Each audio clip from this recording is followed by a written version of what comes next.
बिस्मिल्लाहिर्रहमानिर्रहीम। अस्सलाम वालेकुम नाज़रीन, आप यूट्यूब चैनल देख रहे हैं, मैं इमरान खान। ये इसराइल ह्यूम जो अखबार है ये मेरे सामने खुला हुआ है और ये जो मुद्दा अब खड़ा किया गया है जिस पे बिलावल भुट्टो जरदारी साहब ने भी बात की और वो ये कह रहे हैं कि मीडिया को इस पर तफ्तीश करनी चाहिए, मीडिया को इस पर तहकीकात करनी चाहिए। पता नहीं वो खुद क्या करने के लिए पाकिस्तान की पॉलिटिक्स में आए।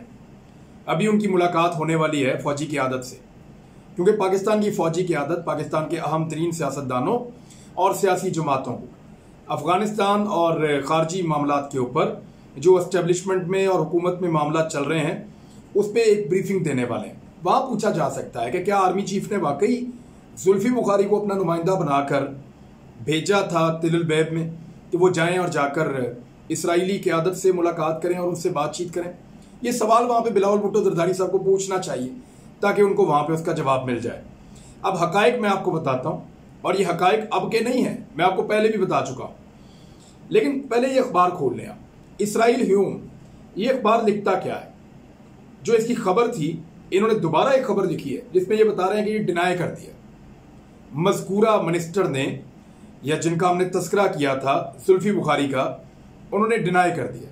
वैसे मैं आपको जुल्फी बुखारी के बारे में बताऊं, मुझे इतना मोटा लीगल नोटिस भेजा हुआ है इन्होंने। वो जो रिंग रोड वाला मामला इन्होंने किया था जिसमें गुलाम सरवर खान, जुल्फी बुखारी, वहाँ का कमिश्नर और दीगर बहुत सारे लोग और सोसाइटियाँ, जिनमें नवा सोसाइटी है, एक दो और सोसाइटीज़ हैं, इन्होंने मिलकर बहुत करप्शन की थी और 2 नंबरी की थी। उस सारे वाक़े के अंदर जुल्फी बुखारी का नाम भी आया था। इनकी बहन की एक कंपनी भी सामने आई, फिर एक FIR भी सामने आई, वो सारा कुछ मैंने आपको बताया था। तो जुल्फी बुखारी साहब ने मुझे लीगल नोटिस भेजा इतना मोटा, मैं उम्मीद करता हूँ कि वो अदालत में ले जाएंगे मुझे और अदालत के अंदर फिर ये मामला मजीद क्लैरिटी की तरफ जाएंगे। तो इसके बावजूद जो सही खबर है वो मैं आपको बताता हूँ कि एक्चुअली है क्या। वो ये कह रहे हैं कि on Sunday Israel Hume reported that Bukhari had arrived in Israel in November 2020 coating a Pakistani source. ये देख, वो ये कह रहे हैं कि संडे को इसराइल ह्यूम ने ये रिपोर्ट किया था कि बुखारी साहब जो हैं वो इसराइल पहुंचे थे नवंबर 2020 में और इसमें एक पाकिस्तानी सोर्स को कोट किया था इसराइल ह्यूम अखबार ने। यानी इनका पाकिस्तान में किसी बंदे से रब्ता था, उस बंदे ने इनको कहा जी हमारा एक मिनिस्टर है, हमारी इत्तला के मुताबिक वो आपके मुल्क में आया, आपको इस बात का नहीं पता। और उसमें कहा who said that the advisor who lives in Britain, देखा जो हमारा एडवाइजर है ये वैसे ब्रिटिश नेशनल भी है जो वहां पे रहता है, had flown to Ben Gurion International Airport from Islamabad via London and travelled on his British passport. कह रहे जी ये बेन गुरियन इंटरनेशनल एयरपोर्ट पे आया और ये इस्लामाबाद से फ्लाई किया, लेकिन ये पहले लंदन गया, लंदन से फिर यहाँ पे आया और अपने बरतानवी पासपोर्ट के ऊपर इसने ये ट्रेवल किया है। The report said that he was taken to Tel Aviv where he met with foreign minister officials to whom he delivered message from Khan and with outgoing Mossad director UC Khan to whom he delivered a message from the head of Pakistan military। वो कह रहे जी foreign office के बंदों को इमरान खान साहब का पैगाम दिया तिल अल-बैब में जाके, और जो UC कोहन है उनका मोसाद का चीफ, उसको जो है वो army chief general Qamar Javed Bajwa साहब का पैगाम दिया। अब ये सारी खबर इसराइल ह्यूम ने नहीं दी, ये उनकी अपनी रिपोर्ट नहीं है, ना उनकी हुकूमत ने ये क्लेम किया, ना कहीं से ये चीज बाहर आई। ये खबर वो कहते हैं हमें पाकिस्तानी ने बताया और यहां पे पाकिस्तानी सारे शोर मचाते हैं कि क्योंकि इसराइल ह्यूम के अंदर छपा है, एक इसराइली पेपर ये बात कर रहा है, लिहाजा ये सच है और इस तरह का एक वाकया हुआ है। अब जरा गौर करें आप इस बात के ऊपर। पाकिस्तानियों के अंदर एक कम्प्लेक्स है और पाकिस्तानियों के अंदर एक बहुत बड़ा एहसास कमतरी है कि इसराइल, लंदन, अमेरिका, उनके अखबारात में जो लिखा जाएगा वो सच होगा। यानी न्यूयॉर्क टाइम अगर कहता है कि हमारी बातचीत हो रही है पाकिस्तान पे, तो यहां उसका मतलब लिया जाता है कि पाकिस्तान ने अड्डे दे दिए हैं। आपका प्राइम मिनिस्टर चीख चीख के मर जाए, वो कहता रहे कि मैं अड्डे नहीं दे रहा, मैं नहीं दे रहा, कोई नहीं मानता। वहां पे एक मुबहम सी खबर छपती है जिसमें अड्डों की बात भी नहीं होती, सिर्फ चांसेस पे बात होती है और यहां पे हम अड्डे दे चुके होते हैं। तो ये हमारी जो है अपनी कौम के ऊपर और उनके ऊपर हमारे एतमाद की सूरत हाल है। तो इसराइल ह्यूम ने लिखा इसलिए हमने यकीन कर लिया, बगैर ये पढ़े कि वो ये कह रहा है कि एक पाकिस्तानी ने ये बताया, वो अपने सोर्सेज से नहीं कह रहे। वो अपनी हुकूमत को नहीं कह रहे, उनकी वजारत खारजा ने इसकी तस्दीक नहीं की, उनकी मुसाद ने इसकी तस्दीक नहीं की, इसराइल के किसी ऑफिशियल ने इसकी तस्दीक नहीं की। वरना ये तो तरीकाकार है ना कि पाकिस्तानी सोर्स ने खबर दी, उसके बाद आप दो चीजें करते हैं।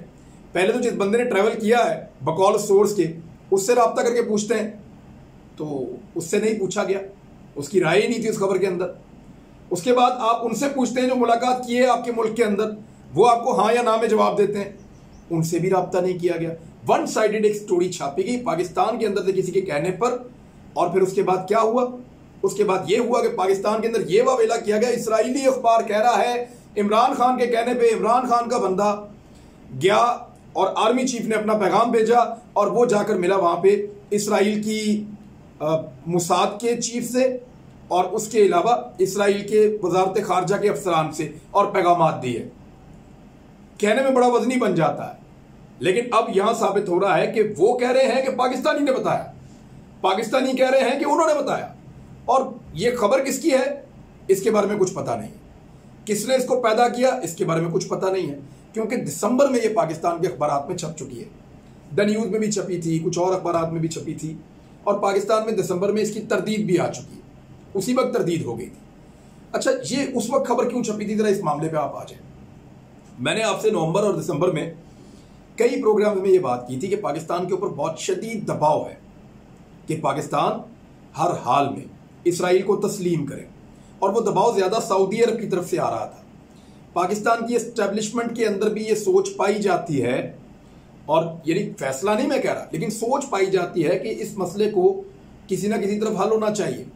यानी पाकिस्तान की फौज के अंदर ये डिबेट है कि इसराइल के साथ मामला करना क्या है, लेकिन इमरान खान साहब की इसमें बड़ी क्लैरिटी थी। पॉलिटिकल सतह पे भी ये डिबेट है कि इसराइल का करना क्या है, लेकिन एक क्लैरिटी है कि जब तक फलस्तीनियों को उनका हक नहीं मिल जाता तब तक हम इसराइल को तस्लीम कैसे कर सकते हैं।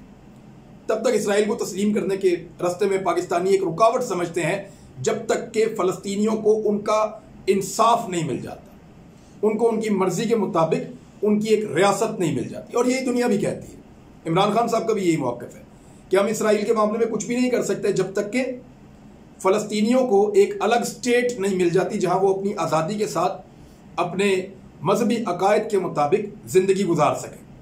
तो ये इमरान खान साहब का कहना है, और यही पाकिस्तान का मौक़िफ़ भी है आलमी सतह पे। अब एक प्रेशर था इमरान खान साहब के ऊपर बैरून मुल्क से भी, और जो मुझे उन्होंने इंटरव्यू दिया तो उसमें उन्होंने कहा कि बिल्कुल है प्रेशर, और अंदरूनी मुल्क से भी प्रेशर। अंदर से भी कुछ लोग चाहते थे कि कोई इसराइल के लिए रास्ता निकाले, क्योंकि प्रेशर बाहर से बहुत ज्यादा आ रहा था। सऊदी अरब के साथ, यूएई के साथ हमारे बड़े अच्छे ताल्लुकात हैं, हमारे 4 मिलियन से ज्यादा लोग वहां काम करते हैं, हम उनको हर चीज के ऊपर स्ट्रेट अवे ना नहीं कर सकते। तो एक प्रेशर था, उस प्रेशर के एनवायरनमेंट में पाकिस्तान में ये डिबेट शुरू हुई। लेकिन इमरान खान साहब ने क्लैरिटी के साथ, जैसे अभी कहा ना कि अड्डे नहीं दूंगा, तब कहा कि इसराइल को तब तक तस्लीम नहीं करूंगा जब तक के फलस्तीनियों को उनका हक नहीं मिल जाएगा और इसराइली उनको उनका हक नहीं दे देंगे। ये है प्राइम मिनिस्टर का तब का मौक़िफ़। अब का भी क्लियर है, तब का भी क्लियर था, लेकिन उसी कंफ्यूजन को जो उस वक्त फैली थी वहीं पे दफन कर दिया था, लेकिन आज उसको दोबारा एक प्लानिंग के तहत जिंदा किया गया है ताकि चीजों का रुख बदला जाए और एक मजहबी कार्ड इस्तेमाल किया जाए। तो जुल्फी बुखारी ने भी इसकी तरदीद कर दी है, और उन्होंने कहा जी मैं तो बिल्कुल नहीं गया था, और ये खबरें कहां से आ रही हैं, कौन इनको बना रहा है, कौन इस किस्म की इमेजिनेशन खड़ रहा है। अब इसके बारे में क्या कहा जा सकता है। बहरहाल ये खबर थी, मैंने उसके हकायक आपके सामने रख दिए हैं कि ये इसराइल ह्यूम की या किसी इसराइली सहाफ़ी की अपनी सहाफत नहीं है, उसने पाकिस्तानी सोर्स जिसका नाम भी नहीं बताया उसके थ्रू क्लेम किया है, और पाकिस्तानी सोर्स ने उसको कोई ऐसे सबूत नहीं दिए जिनकी बुनियाद के ऊपर वो इसको छाप सकते या उन सबूतों को साथ लगा देते। डिनाइल उन्होंने खुद इसका छाप दिया है, और उसके ऊपर इसराइल ह्यूम ये बिल्कुल नहीं कह रहा कि ये झूठ बोल रहे हैं मिनिस्टर, ये आए थे, ये नहीं कहा। उन्होंने कहा मिनिस्टर साहब ने ये कह दिया है, उसको भी तस्लीम कर दिया उन्होंने, दूसरा अब रास्ता कोई नहीं था। तो ये खबर की कोई हकीकत नहीं है। अब आए एक और खबर की तरफ जहां पाकिस्तान ने बड़ा तगड़ा जवाब दिया, और बड़ा ठीक जवाब दिया है दुनिया के ठेकेदारों को कि आप हमें कहते हैं मनी लॉन्ड्रिंग रोकें, हमें कहते हैं टेरर फाइनेंसिंग रोकें, हमें कहते हैं कि फैटफ के अंदर आपकी एक शर्त पूरी नहीं हुई, हम आपको बताते हैं कि हमने क्या कुछ किया और दुनिया ने उसका हमें क्या जवाब दिया। पाकिस्तान ने बताया कि FATF की जो शराइत और तजावीज़ पर अमल दरामद के लिए हमने राब्ता किया जिन मुल्कों से कि दहशतगर्दों की माली मुआवनत की रोकथाम की जाए, मनी लॉन्ड्रिंग बंद की जाए, साइबर टेररिज्म के मामले को बंद किया जाए और इस तरह के बहुत सारे कानूनी मामलात, क्योंकि हम तो सपोर्ट कर रहे हैं ना, हम तो ये चाहते हैं कि दुनिया में टेरर फाइनेंसिंग ना हो, दहशतगर्दों को माली मुआवनत ना मिले। हम ये चाहते हैं कि मनी लॉन्ड्रिंग बंद हो जाए, गैर कानूनी रकूम की मुंतकलियाँ मुख्तलिफ मुल्कों में बंद हो जाए, साइबर टेररिज्म, ये सारी चीज़ें बंद हो जाए। तो इसके लिए हम ताउन कर रहे हैं। इस ताउन के लिए हमने 24 मुल्कों को, 24 से ज़ायद ममालिक को खतूत लिखे हैं, 24 से ज़ायद ममालिक को दरख्वास्तें भेजी हैं कि वो हमारी कानूनी मदद करें इन मामलों से निपटने के लिए, लेकिन सब ने सर्द रवैये का मुजाहरा किया है। अब जरा आ रहे हैं आप डिटेल की तरफ कि किस किस को कितनी कितनी दरखास्तें भेजी हैं। पाकिस्तान ने यह पोल खोला FATF को जमा कराए हुए कागजात के अंदर। पाकिस्तान ने बताया कि आप पाकिस्तान से इतना कुछ एक्सपेक्ट कर रहे हैं, आपके ममालिक क्या कर रहे हैं। जब हम आपको बताते हैं कि पैसा आपके मुल्कों में इलीगली जा रहा है पाकिस्तान से, तो आप रोकने के लिए मदद ही नहीं करते। जब आपको बताते हैं फलां बंदा पाकिस्तान से करप्शन करके पैसा ले गया बरतानिया में, यूरोप के फलां मुल्क में, फलां एशियन मुल्क में, फलां अरब मुल्क में, ये पैसे जा रहे हैं पाकिस्तान से निकलकर यहाँ से फ्लाई कर रहे हैं और वहाँ पे इलीगल तरीके से जा रहे हैं, करप्शन के जरिए जा रहे हैं, 2 नंबर पैसा जा रहा है, ये दहशतगर्दी के लिए भी इस्तेमाल हो सकता है।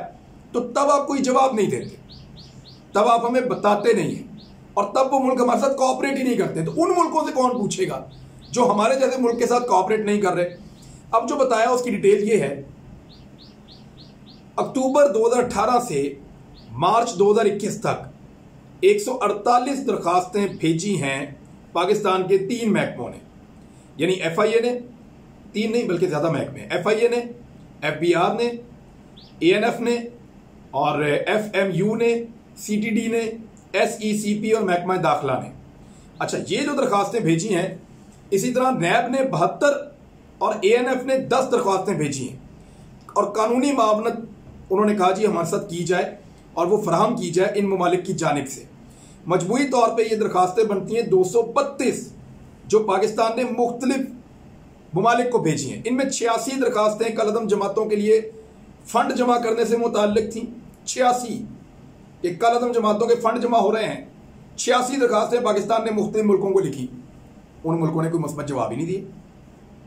उसके बाद 17 भत्ते की, 19 मंशियात की, 10 नकद रकूम की स्मगलिंग की, 72 करप्शन की, 3 NR स्मगलिंग की, 9 जो है वो गैर कानूनी MBTs की, 12 जो है वो साइबर टेररिज्म की, 3 BOs की, और जबकि एक दरखास्त फ्रॉड और FR के हवाले से, KFR के हवाले से इन्होंने ये दरखास्तें भेजी हैं। अब ये भेजी किन किन मुल्कों को हैं? इनमें से 27 दरखास्तें पाकिस्तान ने भेजी हैं मुत्तहिदा अरब अमारात को, UAE को, 54 अफगानिस्तान को, 11 बरतानिया को, 5 बहरीन को, 5 कतर को, 4 ओमान को, 1 म्यांमार को, 2 मलेशिया को, 5 सऊदी अरब को, 2 बांग्लादेश, 3 स्विट्जरलैंड, 4 अमेरिका, 3 कुवैत, जबकि एक दरखास्त इराक, नीदरलैंड, शाम, तुर्की, मॉरिशस, लबनान, फ्रांस, कनाडा, नॉर्वे, सेशल्स, चीन, Japan, Hong Kong, Austria, Poland, Australia, Belgium, Switzerland, Sweden, Colombia, Sri Lanka, Nepal और मलेशिया को भेजी हैं। यह है पाकिस्तान की जिम्मेदारी। पाकिस्तान इन सब मुल्कों को कह रहा है कि बंद करवाएं ये सारी 2 नंबरियां। कौन कौन से जराइम हो रहे हैं? भत्ते का पैसा आ रहा है आपके मुल्कों में, मंशियात का पैसा आ रहा है आपके मुल्कों में, इसके अलावा कलअदम जमातों के लिए फंडिंग का पैसा आ रहा है आपके मुल्क में, नकद रकूम स्मगलिंग हो रही है, करप्शन के पैसे आ रहे हैं आपके मुल्कों में, और स्मगलिंग के पैसे आ रहे हैं आपके मुल्कों में, और बहुत सारा साइबर टेररिज्म और बहुत कुछ इलीगल। ये सारी चीजें रोकने के लिए पाकिस्तान ने दुनिया के मुल्कों को खतूत लिखकर अपनी जिम्मेदारी पूरी की है, दरखास्तें भेजी हैं, कोई भी मुस्बत जवाब पाकिस्तान को नहीं दे रहा। तो समझिए इस बात को कि दुनिया मनी लॉन्ड्रिंग को खत्म नहीं करना चाहती। मनी लॉन्ड्रिंग से दुनिया के बड़े बड़े ताकतवर मुल्कों को फायदा है। बरतानिया ने अपने मुल्क को सजाया हुआ है और दुनिया भर का पैसा अपने मुल्क की तरफ खींचते हैं। अमेरिका ने अपने मुल्क को सजाया हुआ है, सुपर पावर का स्टेटस लिया हुआ है, दुनिया भर के गरीब मुल्कों का पैसा अपने मुल्क की तरफ खींचते हैं। फ्रांस, जर्मनी और बड़े बड़े मुल्क यही कुछ करते हैं। इनका फॉर्मूला है बहुत पुराना, अपने मुल्कों को सजाओ, सारी फैसिलिटीज लेकर आओ, और दुनिया भर के लोगों को अय्याशी के लिए या पैसे खर्चने के लिए अपने मुल्कों की तरफ बुलाओ और उनको सेफ हेवंस दो, उनको जन्नतें बनाकर दो जहां पे आकर वो अय्याशी करें और अपना पैसा रखें, उनका पैसा वापस नहीं जाने देना। तो जब वो कहते हैं मनी लॉन्ड्रिंग, जब वो कहते हैं टेरर फाइनेंसिंग, जब वो कहते हैं कि इलीगल ट्रांजैक्शंस, तो ये सारी चीजें रोकना भी तो हम सबकी मजमूई तौर पे जिम्मेदारी है ना। या पाकिस्तान अकेला यहां पे कानून बनाता जाएगा, पाकिस्तान अकेला ही रिस्पॉन्सिबल है ये सारा कुछ रोकने के लिए? ये तो सारा कुछ एक बामी मुशावरत के साथ होगा, बामी रजामंदी के साथ होगा, बामी ताउन के साथ होगा। लेकिन वो मुल्क पाकिस्तान को ताउन नहीं दे रहे और पाकिस्तान ने ये एक जोरदार थप्पड़ मारा है ये रिकॉर्ड जमा करवाकर FATF में कि जनाब अपना गिरेबान झांकिए, आप लोग क्या कर रहे हैं। ये सारा पैसा जो गरीब मुल्कों से अमीर मुल्कों में जा रहा है, हमने इसके लिए 232 दरखास्तें पिछले 3 साल में भेजी हैं। आप किसी एक के ऊपर तो अमल करें। म्यूचुअल लीगल असिस्टेंस के कई डॉक्यूमेंट पाकिस्तान ने भेजे, कई मुल्कों को भेजे हैं दरखास्तें कि हमें तफसीलात तो फराम की जाए, वो नहीं दे रहे। जब तक नहीं देंगे यहां पे बहुत सारे लोग आजाद फिरते रहेंगे। तो ये है वो फार्मूला जिसे समझने की जरूरत है। इस फार्मूला के तहत गरीब मुल्कों का पैसा अमीर मुल्कों में जाए, कोई प्रॉब्लम नहीं है, लेकिन गरीब मुल्क का कोई मसला अमीर मुल्क में ना जाए, इससे प्रॉब्लम हो जाएगी। यानी अफगानिस्तान से अगर कोई ग्रुप उठ के अमेरिका के अंदर किसी को कत्ल कर दे तो फिर पूरे अफगानिस्तान को तबाह कर दे। लेकिन अगर अफगानिस्तान का पैसा अमेरिका में लगातार जाता रहे, उसके वसाइल लगातार अमेरिका में जाते रहे, तो ये बहुत अच्छा है। इसको नहीं रोकना हमने। अगर आपने रोकना है तो दोनों चीजों को रोकना है। इन मुल्कों की खुशहाली को उन मुल्कों में ना जाने दें, इन मुल्कों के मसाइल भी उन मुल्कों में नहीं जाएंगे। लेकिन खुशहाली को दावत दे रहे हैं और बदहाली को कहते हैं अपने मुल्कों के अंदर ही आप रखें।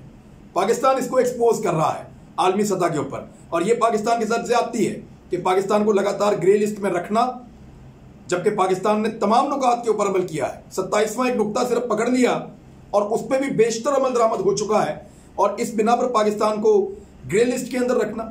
भारत के अंदर न्यूक्लियर लीक्स हो रही हैं, कोई पूछता ही नहीं है, कोई पता ही नहीं करता। भारत की अपनी फंडिंग हमने साबित कर दी है कि पाकिस्तान के खिलाफ उन्होंने कहां कहां पे तालिबान को फंडिंग की है कि आओ पाकिस्तान के ऊपर अटैक करो, लेकिन कोई उसके ऊपर बात ही नहीं कर रहा। तो ये सिर्फ और सिर्फ पिक एंड चूज है, ये सिर्फ अपना फायदा देखते हैं और इसमें कुछ नहीं है। ये 2 अहम खबरें थी, आप तक मैंने पहुंचा दी। अपना ख्याल रखिएगा, अपने इस चैनल का भी। अल्लाह हाफिज।